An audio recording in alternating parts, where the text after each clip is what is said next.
Bonjour à tous, nous allons maintenant introduire ce que l'on appelle les courants induits. Alors comme je ne peux pas faire l'expérience en classe, je fais l'expérience de manière virtuelle via une application d'ordinateur. Alors les courants induits, ce sont des courants qui apparaissent, donc induit ça veut dire apparaître, qui apparaissent dans certaines situations. Alors pour faire l'expérience et voir ce courant induit, j'ai besoin d'un solénoïde, donc c'est, je vous le rappelle, c'est un roulement de fil. J'ai besoin d'un aimant, et pour montrer la présence de ces courants induits, j'ai une petite ampoule et j'ai un voltmètre. Alors d'abord, première remarque, c'est que si rien ne bouge, rien n'a lieu, donc il n'y a pas de courant induit. Maintenant, je vais rapprocher l'aimant du solénoïde et je vais le faire rentrer dans le solénoïde. Et donc, vous voyez qu'il est apparu un courant qui est négatif, mais qui a fait allumer l'ampoule. Si je retire l'aimant maintenant, c'est un courant positif. Donc, on a un courant qui apparaît à cause du mouvement de l'aimant. Je rentre l'aimant, c'est positif. Je retire l'aimant, c'est négatif. Bien. Alors pour comprendre ça, je vais faire apparaître les lignes de champ de l'aimant. Et donc en fait, quand les lignes de champ d'un aimant rentrent dans un solénoïde et sont en mouvement, on a un courant qui est induit. Alors ce courant est d'autant plus important qu'il y a des lignes de champ qui rentrent dans l'aimant. Donc ici j'ai déplacé mon aimant, il n'y a qu'une seule ligne de champ qui rentre. Si je déplace l'aimant, je vois que je n'ai pas grand chose comme courant.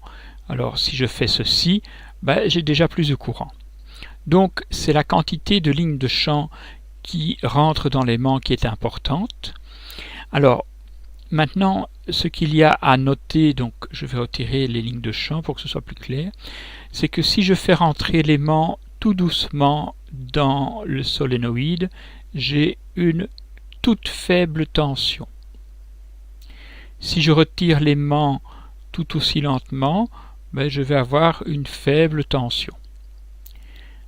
Alors maintenant, si je rentre rapidement l'aimant dans la bobine, vous avez vu qu'on obtient un courant assez important. Si je le retire, même chose. Maintenant, pour ce qui est du signe du courant, je l'ai déjà signalé. Si j'approche le nord, j'ai un courant négatif. Si je l'éloigne, j'ai un courant positif. Maintenant, si j'inverse l'aimant, en rentrant l'aimant dans le solénoïde, c'est positif, et en le retirant, c'est négatif. Donc c'est exactement le fonctionnement contraire de l'aimant précédent. De nouveau, la règle reste vraie aussi. Si je rentre vite, j'ai un courant important. Si je sors vite, j'ai un courant important. Donc, la valeur du courant que je vais produire va dépendre de deux choses. Va dépendre des lignes de champ qui rentrent dans l'aimant. Si j'en fais rentrer beaucoup, j'ai un courant important. Et la deuxième chose, c'est la vitesse. Donc, vitesse important, courant important, vitesse lente, très peu de courant, vitesse lente, très peu de courant. D'accord ? Et dernière chose à bien remarquer, c'est que le comportement est inverse lorsque je change de polarité. Donc si je fais rentrer le sud, c'est positif. Si je fais rentrer le nord, c'est négatif. Bien, ça ce sont ce qu'on appelle les courants induits. Bien, nous allons maintenant mettre ça en théorie, mais ça c'est voir le cours.